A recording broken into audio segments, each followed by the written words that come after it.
Здравейте! Днес ще ви покажа как да си направите виртуална машина и как да инсталирате Windows на нея. Отивате на файл, New Virtual Machine, избираме Typical или по подразбиране.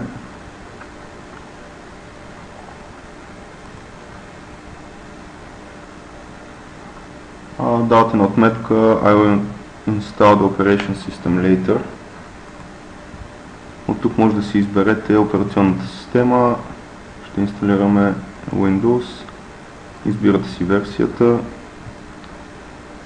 Ще инсталираме Windows Server 2008 R2 64-битова операционна система. Давате Next. Тук може да изберете име на вашата виртуална машина.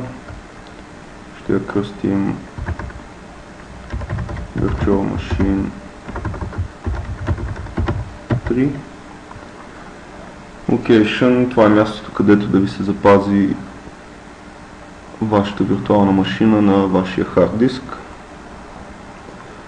Тук може да изберете големината на хард диска на вашата виртуална машина. По подразбиране 40 гигабайта, аз ще го направя 80. Отдолу имаме две опции: Storage Virtual Disk as a single file и Storage Virtual Disk as multiple files. Избираме Single File, това значи, че вашата виртуална машина ще бъде запазена на един файл.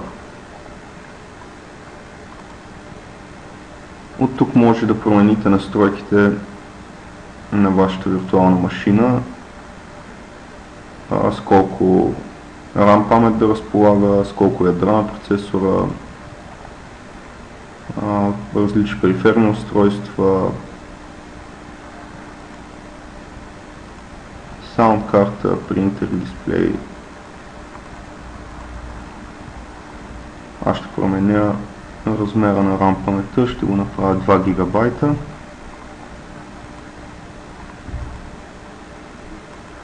Даваме Finish и се появява нашата виртуална машина. Отивате на нея, десен бутон Start и нашата виртуална машина започва да зарежда.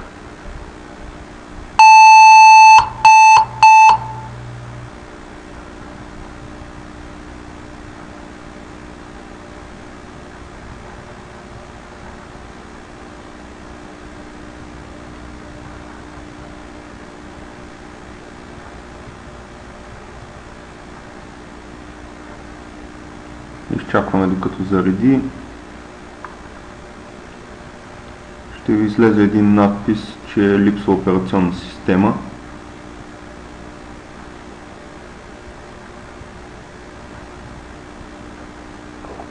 Ето ви надписа Operation System Not Found.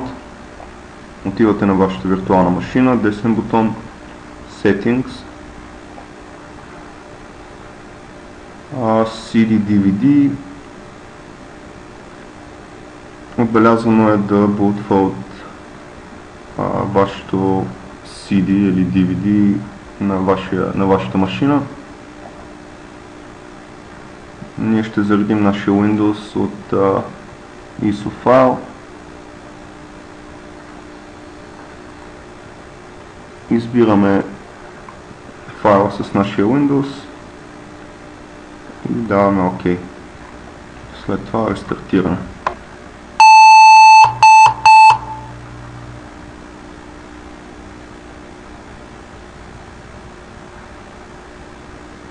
Ето сега може да видите, че започна да зарежда инсталацията на Windows.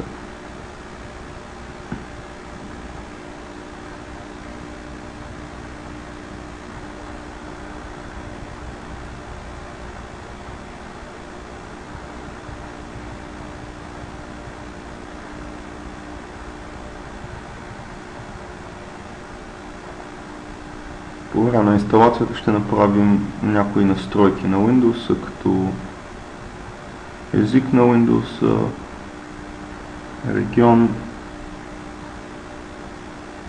Сега ще изчакаме да зареди. Ето, Може да изберете език на инсталиране, в случая само английски, формата на времето и езика на писане на клавиатурата. Даваме Next, даваме Install Now. Ето виждате, започва инсталацията на нашия Windows.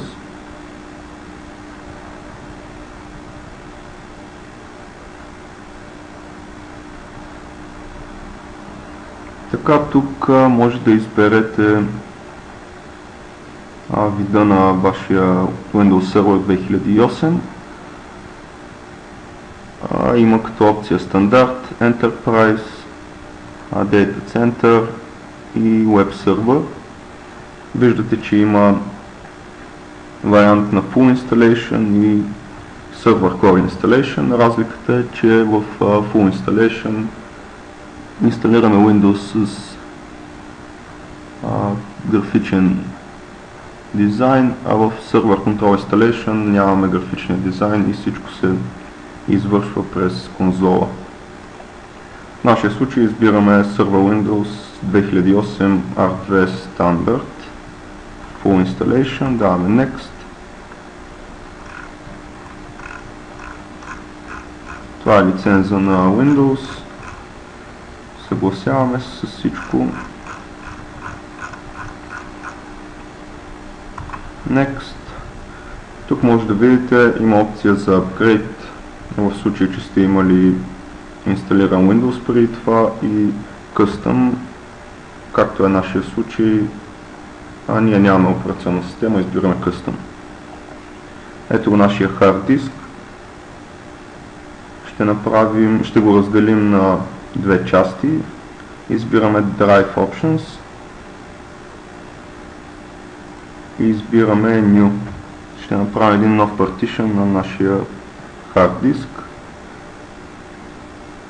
Избирам пълния размер, на който е възможен.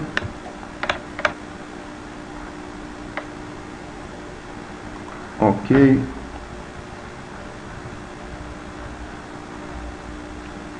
И ето сега виждате, имаме два партишена на нашия хард диск, като един е 100 мегабайта, на него се намира операционната система, другият е 79,9 гигабайта.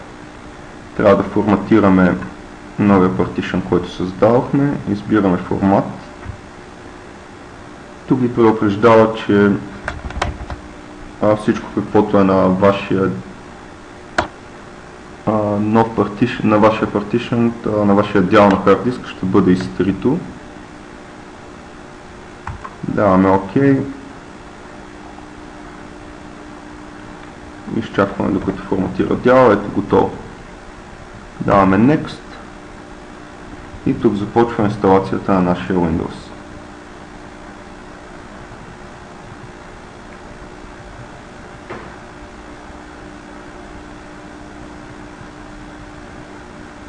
Ето, почти сме готови с инсталацията на нашия Windows.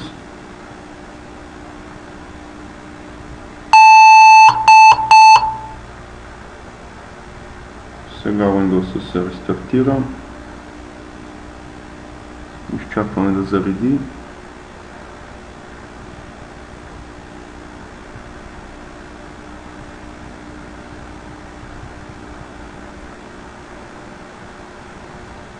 Ето тук ви излиза надпис, че преди да се логнете за първи път, трябва да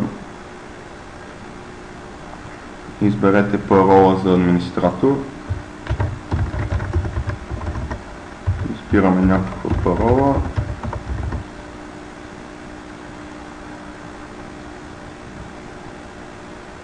Излиза ви съобщение, че паролата ви е променена успешно. Даваме OK. Windows започва да зарежда в момента.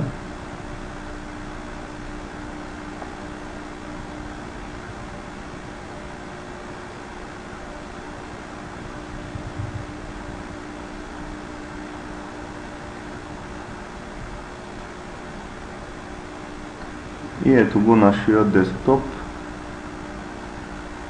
вече имаме инсталиран Windows на виртуалната машина.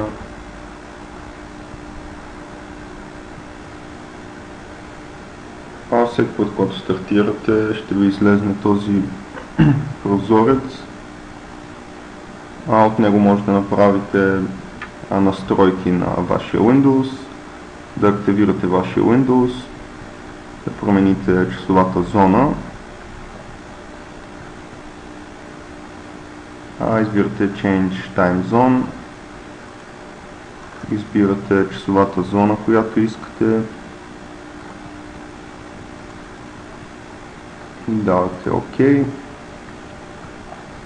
Може да настроите вашата интернет мрежа. Може да включите автоматичните апдейти на Windows, както и ръчно да направите апдейт. Може да добавяте роли, фьючерси и други настройки.